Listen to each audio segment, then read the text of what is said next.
Bingung kan? Lah sampean kan namanya Jewish, kok konsonannya sama-sama Jawa? Jewish Jawa sama. Dan semua kantor sampean di seluruh dunia selalu pakai nama Jawa. Java Tel Aviv, semua Jawa.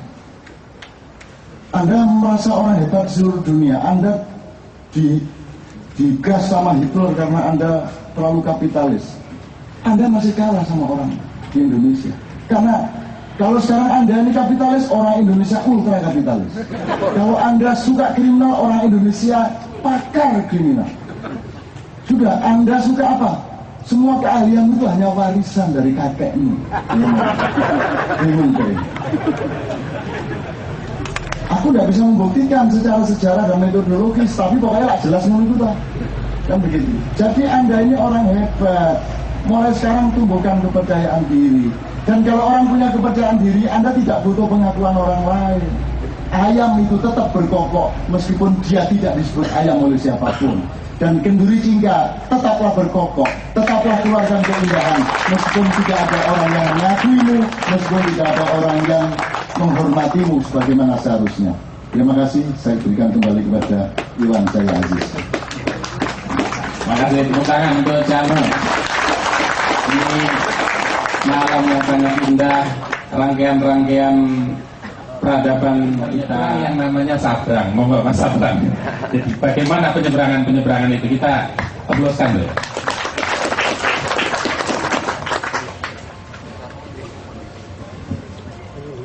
Ini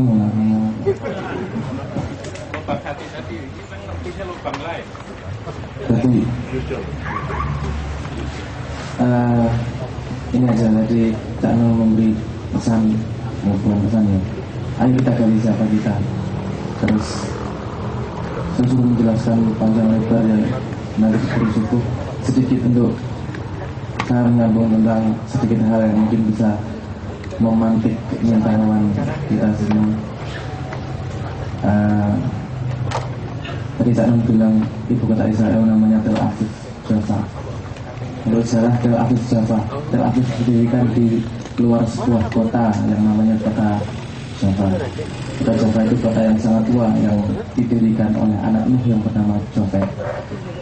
Itu Jafet adalah sebuah bangsa yang di padang pasir di daerah seperti itu, yang setiap hari rindunya kacang bolong, rindunya bawang ya, berambang, bayam. Nah, orang-orang padang pasir yang merindukan hal-hal seperti itu.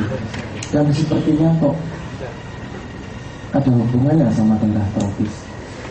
Coba cari sambungannya di Jawa, coba cari sambungannya di Lampung, coba cari sambungannya antara kayu kaukah dan kayu jati. Dan monggo mari kita temukan bersama-sama. Terima kasih. Tepuk tangan.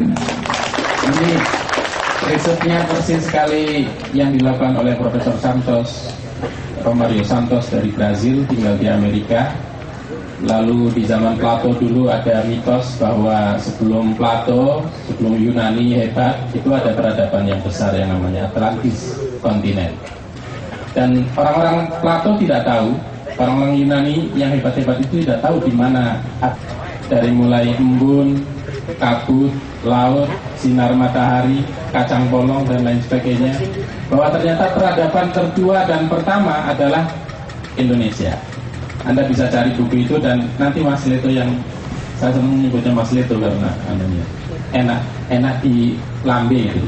Leto. Siapa namanya Leto? Maduranya keluar ya.